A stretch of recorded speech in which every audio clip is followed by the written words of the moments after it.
It is preparing. It is preparing.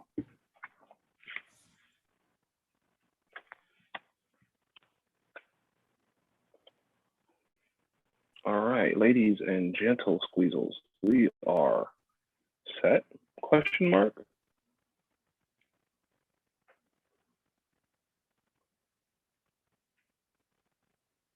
All right, what's going on, y'all? It is another episode of You're Welcome with Shakeem and the Starship Sessions, and we have my wonderful, talented friend here. Kay, introduce yourself, Kay. What's up? It's that burger joint, aka Booty Chicas.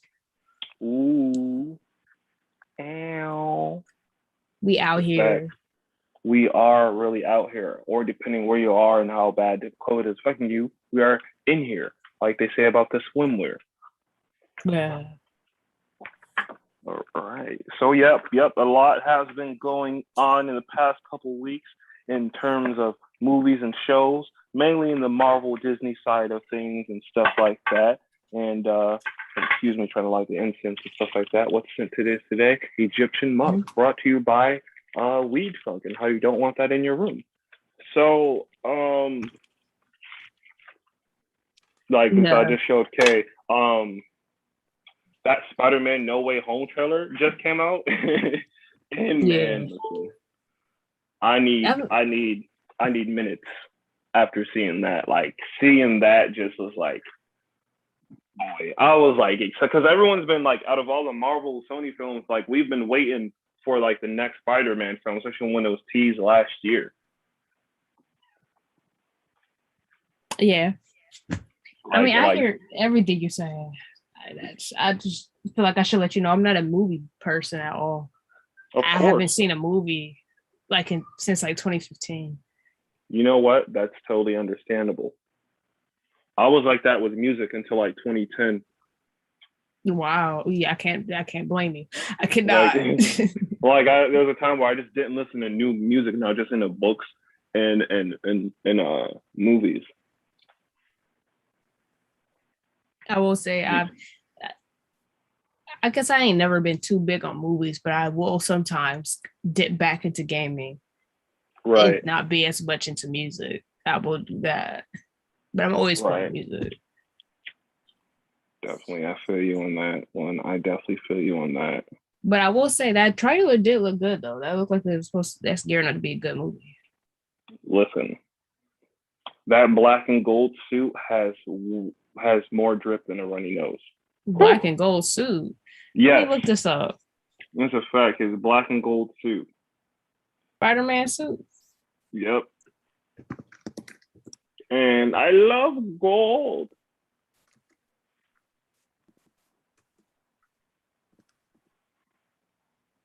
Let me see. Ooh, actually, ooh. Yes. Yeah, it's giving me Miles Morales. It's giving me swag. And real quick, that young lady in the car, I kind of, a lot of us are speculating that might be Rio Morales, his mother, who you know what I'm saying is an essential part to the Spider-Man mythos too. Rio Morales is a goat. But like that, oh my goodness, like listen, Spider-Man season is among us, and I am full of holiday spirit or what fluid. Holiday fluid? That's heck no. Anywho, after about a year and several Mephisto theories later, we finally have a little tease of what's going on currently with Peter and company after the events of Far From Home. So Peter gets exposed by Mysterio through J. Jonah Jameson, who has who J.K. Simmons has come back to play, and I love the fact that they kept J.K. Simmons because man, listen, nobody could do it better, like DOC. But Hmm. now he like, and I kind of knew like this was like, in a sense, of almost like he was his identity. He exposed his true identity during the events of the comic book event Civil War. Um, and I love the fact that they're pulling from Spider-Man's I think One More Day, and that comic was which he wanted to, like I said, have the world forget, you know, that he was Spider-Man. Doctor Strange couldn't do it, so he went to Mephisto is essentially almost like the devil in the Marvel universe. But he sacrificed in order to do that. He sacrificed. He gave his marriage to Mephisto. So they kind of, in a sense, retconned his marriage to Mary Jane and stuff like that. Undid all the stuff they did. Whatever. I Oh love. no. I know, and a lot of people didn't really like that story, but I thought that was really interesting. And like, how far would you go to have one more day? Because Aunt May was shot and she was dying or whatever, and because I still kind of blame Tony for that. But as I digress, I blame Tony for a lot. right, If people didn't know, I am not a fan of Iron Man. right, like, first and foremost, Peter and his friends get interrogated by the damage control. You know what I'm saying? Like, yo, you're a superhero, but you just murdered somebody. He's like, yo, listen, real quick. I'm not even gonna hold you. I ain't even touch him. You know what I'm saying? The drones did it. Well, since you're saying that, the drones are yours. So, in the court of law, you did it. And I think that was like Mephisto, like I was impressed by his intelligence. Like I had to respect it. At the end of the day. Like, damn, Mephisto really got him, even in death. You know what I'm saying? Like that was insane. Then like MJ Flash fucking dyed his hair blonde, which I like because this is a bit more comic accurate. But there is something I like to see because they did see Charlie Cox on the set of No Way Home. The man that plays Daredevil from the Netflix series might be his lawyer in the movie. Because, that takes place in New York City, and Matthew Murdock is a fantastical lawyer. So it would make sense for Happy and them or whatever to help Peter with, some type of defense attorney, some type of lawyer, you know what I'm saying, for his defense. Yeah. So I think that's definitely cool. And then on top of that, I'm sorry, the fucking black and gold suit just has me giddy because I'm like, I want to know what that function for that suit is. So I'm like, it could be a mystical Doctor Strange suit, like Doctor Strange help give him to fight off magical threats or whatnot, or to deal with multiversal shit. Or that could be used to where, he has to fight against, I don't know, somebody like Electro who might be in the movie, reprising, coming back with, Jamie Foxx reprising his role as Electro. But that, like I mean, Peter really, I think Peter had really good intentions. And I think this is like one of them stories where like, because in the beginning, like when you see Peter, he's ready to get up and go and be an Avenger. But I think this is him realizing how hard being Spider-Man really is. Like, especially if you got to do it 24/7. Right, like he's trying to balance being a high schooler, maintaining a relationship, having friends, keeping his secret identity in check and stuff like that. And it was almost like in Spider-Man 2 with Tobey Maguire, how like he really had to make that choice, whether or not to be Spider-Man. And then he picked up because he chose to be Spider-Man. You know what I'm saying? Just one of those things where like how it really is stressful for Peter to be Spider-Man and do all this and stuff like that. It comes with a lot on his plate. And I think he's starting to realize that. Especially in that scene where he's like, oh my God, wait, what about Aunt May and Happy and Ned and MJ and stuff like that. He's getting to know like you can't, you know what I'm saying? Like you're gonna run yourself thin. But there have been, like I said, there have been rumors. I haven't seen other photos because they've been taken down so quick. But there have been photos of Tobey Maguire allegedly and Andrew Garfield on set, which means I definitely think they're going to be in the movie because Marvel, in this case Sony, is known to doctor and edit the trailers so it can throw us off and stuff like that. You know what I'm saying? I get that completely. So and I think when Dr. Octopus pulls up and tells Peter hello, I think it's Tobey's Peter. Because like there's like, you know what I'm saying, like he couldn't know that Tom Holland's Peter was Peter. I'm saying without a real explanation. I think he was talking to Tobey's Peter and stuff like that. I think Tobey Peter pulled up out of nowhere, and that's when Peter like pulled up. Like I guess it does make a little bit of sense though, the way that the Lizzie McGuire one was. It was like they didn't know he was Spider-Man, right? Right. At first. At first, like it was it because you have to understand when because Alfred, like Dr. Octavius, he's an intelligent man. You know what I'm saying? So he'll know about the multiverse theory.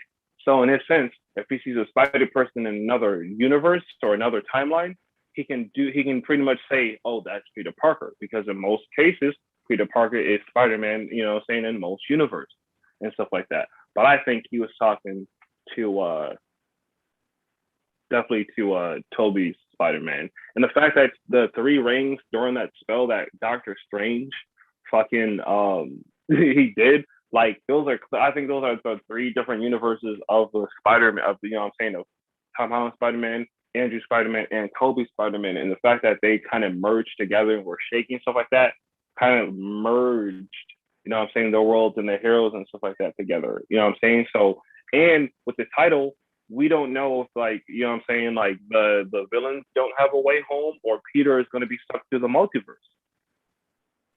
Because, you know what I'm saying, we still have Doctor Strange 2 and the Multiverse of Madness coming out. This is helping me feel better though, because I was like, it was bothering me that there were so many Spider-Mans where I was like, why is there Andrew and that guy, Tom? Right. But when the Spider, like, if you read the Spider-Verse comics, you'd get a bigger appreciation just having them all 3.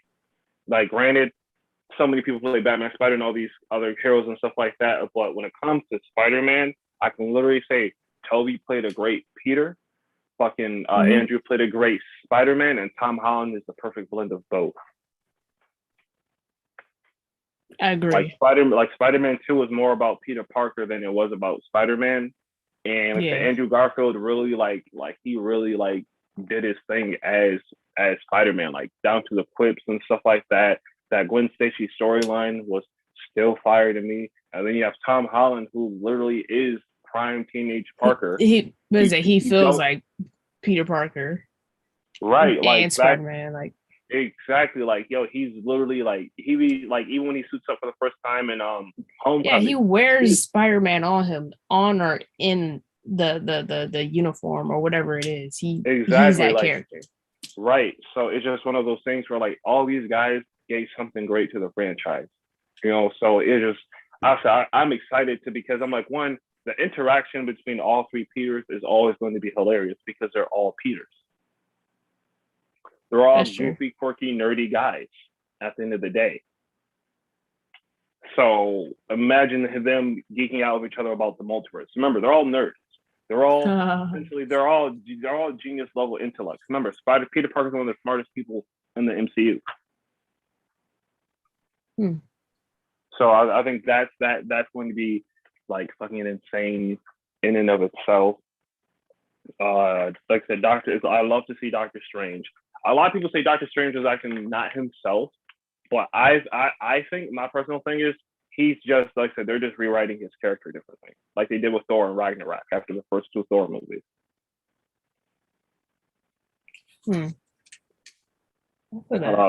Yeah, because I think that's something like I'm like, yeah, sure, he may not be himself. I understand. Doctor Strange, remember, he's an arrogant person. He's a cocky mofo. Remember, he just literally saved half the universe.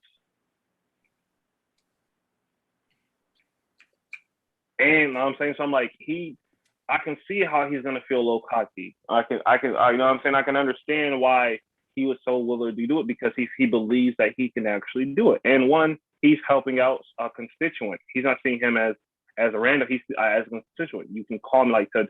You don't call Steve. You either call him Doctor or something else. For the most part, like very few people call him Steven. So it's just, I think that's why he's been acting so strange. Yeah.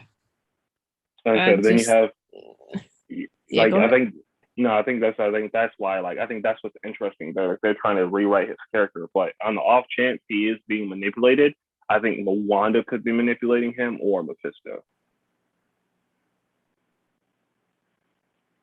Because Wanda, Loki, and Doctor Strange, like, all this shit is all connected. Nah, it's a lot of media to keep up with. It is. That's why I'd be so impressed talking to people who watch movies, like Marvel movies, and they'll get to talking. Because, like I said, I reference a lot of the comics because that's where they pull from, you know. So it's easier for me to keep track of it, but also I to understand separate that. the two as its own separate universes and stuff like that.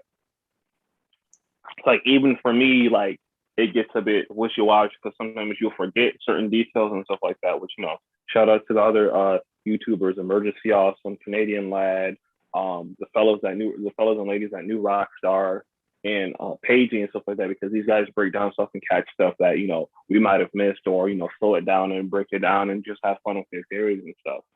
I mean, nothing's better than a video essay where they actually do they work. Right, and I love to see it. I really do. I appreciate that. Yeah, but I think the Sinister Six, like the fact that we got teased with Sandman, Goblin, Electro, and then Alfred fucking Molina as Dr. Octopus. And I don't know if you noticed, but remember the second Spider-Man film, if the tentacles were glowing red, they were controlling him.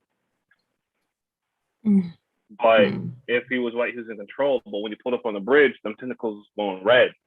And I'm like, we really hope, because they said it picks up, at the end of where he at the river where he drowned in or whatever. But I'm like, if they're red, remember he said he didn't want to die a monster. So I'm like, if they're already red, I'm like, is he a variation or did he come back pissed or whatever? So I'm like, I just can't wait to see what they do with it. Or they could have edited that to throw people off. So like I said, I'm super. They already got it with people ready to watch because I'm curious. Right, and I'm rewatching the Tom McGuire Spider-Man films, and I'm rewatching the Andrew Garfield ones because I'm like, I really gotta, because I haven't watched them in a minute. You know what I'm saying? Like no funny shit. Tom Holland doing his thing, but I'm like, these guys did great in their own right too. Really great in their own right.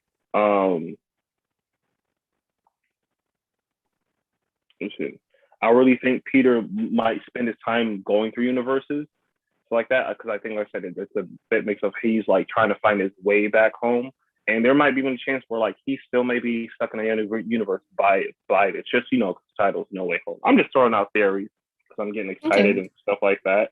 I do think, like I said, I think that building at the end of Far From Home wasn't because it was no longer the Stark building because he died and sold the building off. I think that might be the Baxter building, which is the building the Reed Richards and the Fantastic Four operate out of.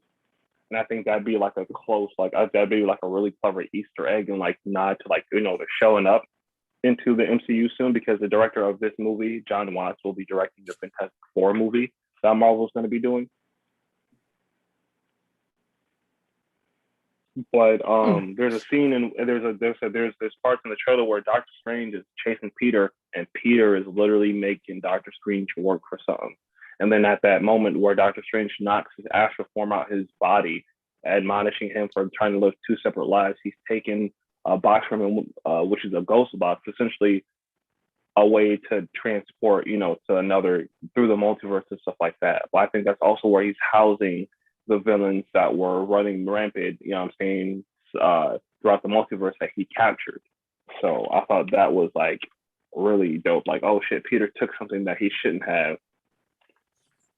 You know what I'm saying? Then you have like what if that like a little scuffle per se. And then the Doctor Strange and Wong in the Sanctum, and it's just snowy in there with Doctor Strange in his bubble coat, Wong going on vacation. I think that's because, like I said, Wong got snapped too. Wong got snapped and Doctor Strange got snapped. And when they came back, they really didn't have time to fix the hole that the Hulk made when he crashed it with warning them about Thanos. Like, they didn't have the time, literally. Like, it's been like 5 years in a sense for the most part. And yeah, like it's been 5 years. So when you really think about the timeline and stuff, they didn't have that much time to start. Like, they started fixing stuff up, but like 5 years gone, and granted, to get into the Sanctum without permission is hard. So I'm like, I know for a fact, like no one was in there. It's just being left alone or being maintained by the sorcerers that were still there. But I think Doctor Strange is helping Peter just because, one, it gives him an opportunity to try out some more magic. He's definitely arrogant, has a bit of ego on him, but he's also trying to help Peter out because clearly Peter's going through something wild crazy. Yeah. But I think the spell is more so pulling stuff from alternate timelines than a sense of a um, hypnotizing type of spell. I think he more so those rings were representative of other universes or timelines and trying to, you know, pull certain things from there into here. And then with Peter talking, distracting Doctor Strange, he they fucked up the spell, and Wong told him off rip, wild dangerous. Hey, maybe you shouldn't do that. It's a really bad idea. You know what I'm saying? Like, don't press the red button type bad. And if we don't know anything from Doctor Strange, especially from that movie, if you don't read the comics, he's arrogant. He's confident, super confident. He just saved half the universe. You know what I'm saying? He's on a roll. You know, he's essentially the sorcerer supreme at this point, even though it's not really said so in the movie. I'd like to see that happen soon. But you know, we did get a glimpse of, I think, Sandman, little clip of the lizard jumping at Peter from behind a barrier or something like that. Goblin, played by Willem Dafoe, who will always be one of my favorite character representations from comics to screen. That was amazing. And then, like I said, even with the de-aging of Dr. Octopus and Alfred Molina, he pulled up in a nice little turtleneck. Now I'm saying, just to hide the fact that he got older and had the waddle and crow's neck. I get that. I get that. It was insane. But I'm like, you really have even Flash, who fucking bullied the fuck out of Peter. Wow. Standing next to Peter because he knows, like, now that he knows Peter Spider-Man, like, remember, he idolized Spider-Man. He's like, yo, he's inspirational. He fights for the little man. He protects the city. Flash is a Spider-Man fan. So when he finds out the kid he's been bullying is Spider-Man, you have to realize, like, holy shit. Like, and if I was in his shoes, this guy could have beat my ass at any point in time because Peter's taller. He's that much. That's how selfless he is. Right, and even Peter, when Flash steps up to him, Peter backs up, and it just takes me back to, I think, a line something I think either Aunt May or Ben said. Just because you can beat him up doesn't mean you should. You know? Yeah. Like that really like it really took me back. Like, I really watched the old Spider-Man, like, yo, Uncle Ben was dropping some gems because, like I said, they're all connected. Even the little suit that Peter wore in front of that lady in the car or whatnot, like, that's a nod to Toby when he went to go see, like, he wore that similar suit when MJ had her show at the theater. I thought that was insane too. I really did. I did not know. Like, I did not see all this happening behind the scenes. Like, so I had to watch it a few times. Like, the Electro's lightning is yellow, which is more comic accurate. I think that's dope. Goblin's fucking pumpkin bomb. Like, anyone can recognize that. You know what I'm saying? Then you hear the fucking Willem Dafoe laughter. Like, that right there was like, that got me first. Then you see the tentacles, and then another one, and then you see Alfred Molina. He just says, "Hello, Peter," and I'm like, he's not talking to Tom. He's talking to Toby. Wow. And I'm like, oh man, like, this is going to be insane because it sets up the, like, you know, like, I don't know if you've seen Loki, and if not, I'll just give you my Disney Plus password and we can watch it together because Loki put it in perspective. Like, the Infinity Stones in the TVA are being used as paperweights. They hold no power there. Right. That was Marvel saying, like, for the past 10 years, like, these things, like these Infinity Stones, like, are small compared to what's coming next in the next phase. Like even Loki was like, yo, so this is the true power of the Time Variance Authority. Like, the fact that they are literally being used for space savers and paperweights in somebody's drawer. Wow. You know what I'm saying? Like, Loki understood, like, yo, life is, I said, you thought the Infinity Stone, like, these things were like I'm saying, like, were the biggest thing to the universe. No, they're only the biggest thing to people that really don't matter in the universe. You know what I'm saying? So Loki realized, like, there are much bigger things out there than the stones that were created since the beginning of time. It blew my fucking mind. Oh, shoot. I wonder where they're gonna go from here. Like, for real. It's definitely multiverse and more time. Like, Kang is coming. I don't know if you know who Jonathan Major is. Shout out to Jonathan Majors. Brother was in the Five Bloods. Last Man in San Francisco and Lovecraft Country. And if you haven't seen Lovecraft Country, watch that because the young lady that plays B-15, I can't pronounce her name. I don't want to butcher it, but she also did the little testimony in Batman versus Superman. And also Journey Smollett. They play this wonderful cast of people. You know what I'm saying? Shout out to Misha Green and Jordan Peele and J.J. Abrams.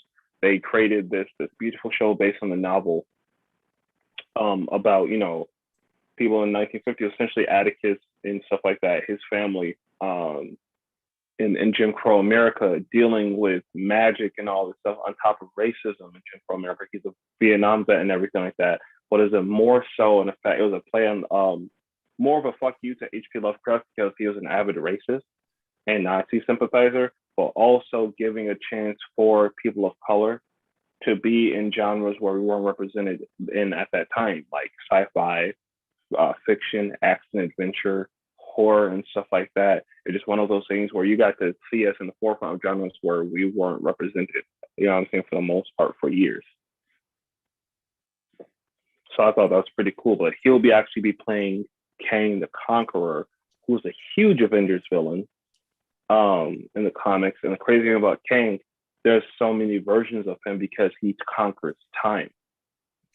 So we've seen a variant of Kang in Loki played by him. And he says, yo, if you kill me, the multiverse will explode. It'll come back and it'll be out of whack. I said, you'll get multiple versions of me that are way worse than I am. He said, but if you don't kill me, you stay here and you control everything because, nigga, I am tired for the most part. Like, it was super Willy Wonka-esque, and this man nailed it. And everything is truly being connected because throughout each of the shows, like WandaVision, Falcon and the Winter Soldier, even Loki, they're setting up the Young Avengers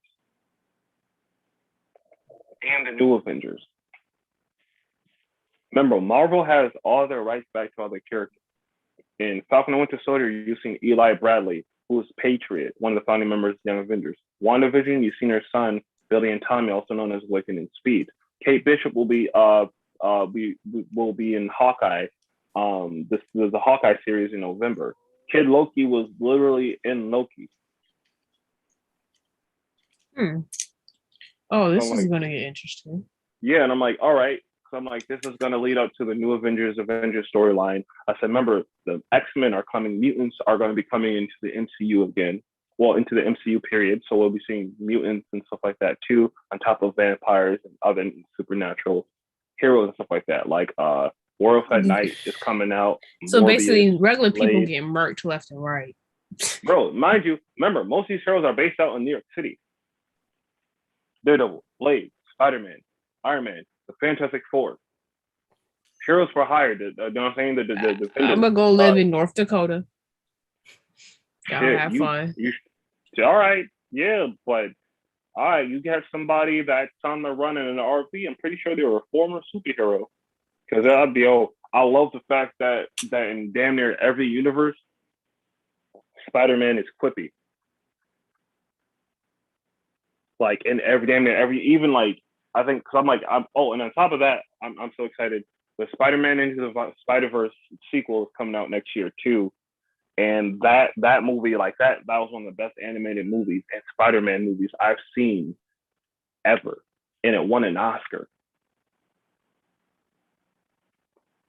I think that's insane, but I really feel like they're bringing everything much bigger and together in Phase 4, especially with the multiverse and timeline type stuff. I'm definitely going to see Shang-Chi in theaters next week because he's an amazing fucking character, especially when it comes to shit with the New Avengers. And I have to see that post-credit scene because that any Marvel post-credit scene is worth seeing. It's worth waiting the 2 minutes for, or however long it takes. Yeah, I agree. If I pay for a movie, let me see what happened afterwards. Shit. Right. But I'm gonna have to head out. Nah, no problem. Thank you for being here and showing up. All right. It was cool chilling with you. Definitely. Always a pleasure, Kay. Thank you for stopping by. Peace out. That's a fact. So yeah, I'm excited. Shang-Chi comes step steps in the theaters uh September 3rd, and I am here for it. I would love to see Spider-Man and Eddie Brock and Venom team up. That would be the most awesome, sauciest thing ever witnessed in my eyes.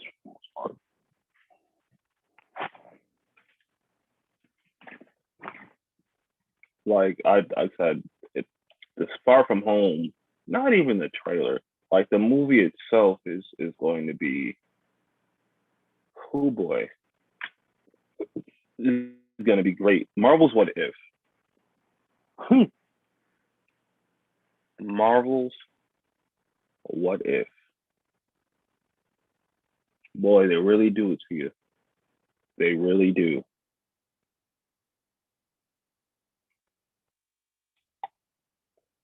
That first episode was actually all right. It didn't deviate too far from the timeline. You know what I'm saying? Get it? Some choices can make small changes to the timeline. That's great. That's great. That second episode, super bittersweet. One, rest in peace to Chadwick Boseman.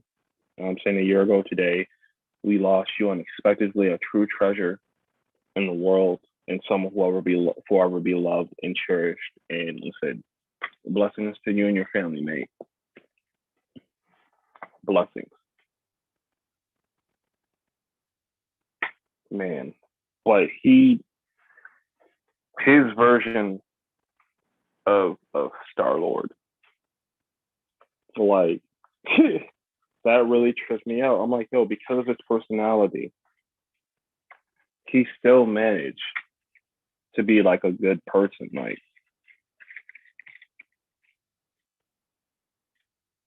I thought that was dope. Like Thanos not snobbing people because he presented it with a good argument. Him and Nebula have like a thing going on, and she's out here calling him cha cha cha. Hey cha cha, yo, like that's cute. That's some adorable type shit. Fucking the Humans on Two character being a fanboy of Star-Lord, the fact that the Ravagers are known to give to the needy and take from the greedy. You love to see it. Love to see it. Yondu still, in a sense, being Yondu when it comes to, you know what I'm saying, lying to him and stuff like that about the reason why, like, he took him. Like, he pretty much told him, you didn't even want to be there. You know, but, you know, he brought him back home, got two families. But then, wah, wah, wah. Adult Peter Quill working at that same Derek we saw in the Guardians of the Galaxy 2 in Missouri. And Kurt Russell pulls up with some glowing eyes, got a spaceship double parked in the parking lot. Oh boy. Oh yeah. But like I said, I fuck with it. And then I don't know who asked for this. I really don't. But no one wanted to see all the Avengers die before they became the Avengers. Granted, fire episode. Fire episode. And take from the Furious Week in which Iron Man 2, The Incredible Hulk, and Thor take place. But then you did a little Winter Soldier Easter egg, implying that, you know what I'm saying, Winter Soldier might have popped Hope Van Dyne. I'm saying not the same way Scott Lang was popping her in between movies.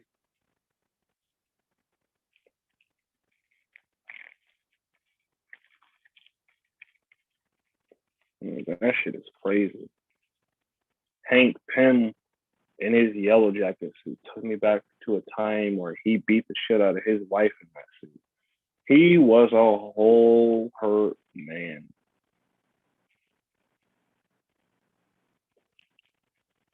Like, whole hurt.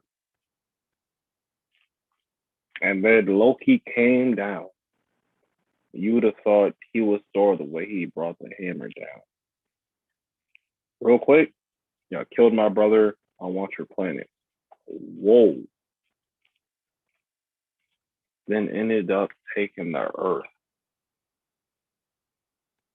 The same people that were going to be brought together to stop him were killed. Hank Pym, I think Hank got executed on Asgard. He definitely did.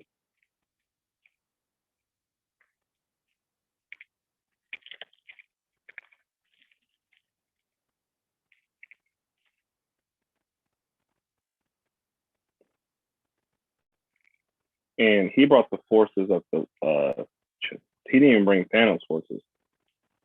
He brought the Asgardians.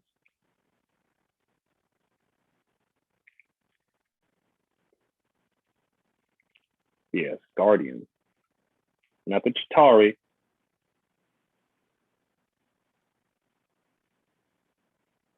Space Vikings.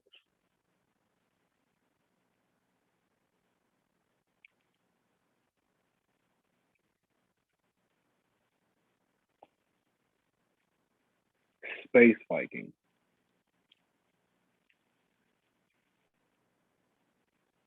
I want to know what this party Thor is going to be looking like.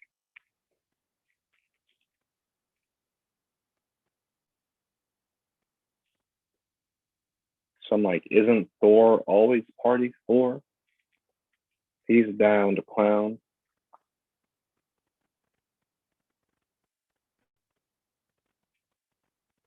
So down. Like, and I love the fact that a lot of the actors came back to do some voices and stuff like that. I thought that was pretty cool. Seth Green as Howard the Duck. Fire. I would love to see another Howard the Duck. Oh, they're doing another Howard the Duck movie TV show soon, I think. Shout out to Seth Green. Our names sound the same, but they're just spelled different.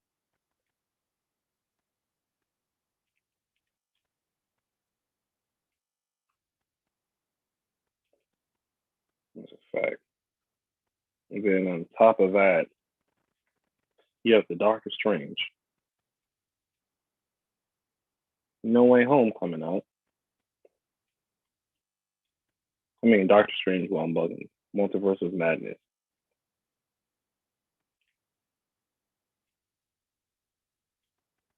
Like, it's gonna be another couple months before they drop the trailer, I assume, if not weeks.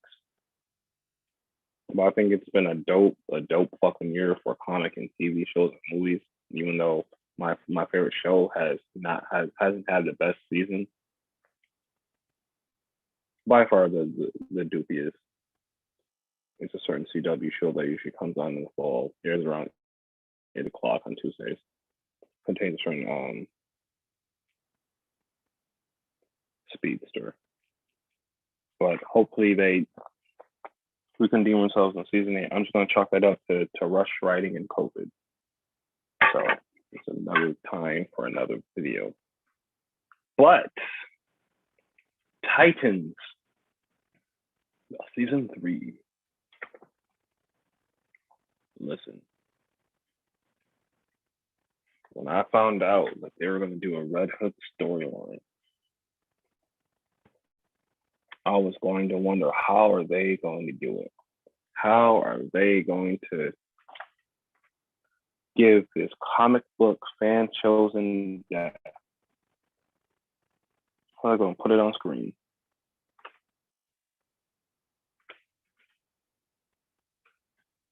How? And they did it well. Like, the young man that plays Jason, he's the perfect fucking angsty choice for that. I'm like, what I was like confused about, like how quick are they gonna bring him back as Red Hood? You know what I'm saying? What are they gonna how they're gonna bring him back? Who are they gonna link him to? Who's gonna be like the person helping him out? What threw me off was Scarecrow. I had no idea. Like I had a feeling, but like when you did that flashback and then like when Dick found out, like you helped, like as soon as I seen the chemical shit in Jason's lab, I had a feeling like, oh nah. Like he's clearly suffering from post-traumatic stress disorder. He's trying to overcome fear. We all know someone that works with or around fear besides that. Jonathan Crane.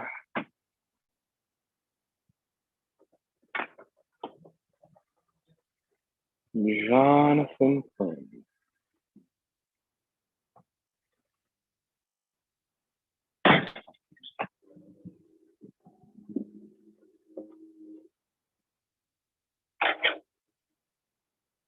That's why I'm like, oh man, somebody know me. I'm like that was like played spectacularly well. The fact that he just literally he was literally on the fucking GCPD payroll and he's fucking them over. Classic Batman villainy. Classic Batman villainy. Then Jason comes back, goes all fucking. I can't listen. He just spazzes. Starts dropping bodies, ordering people to start dropping bodies, torture, psychological warfare.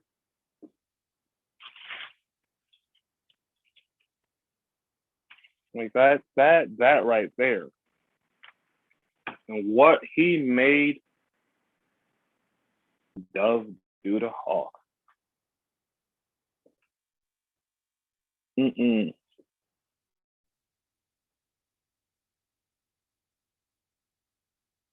That hurt my soul. Like, of all people,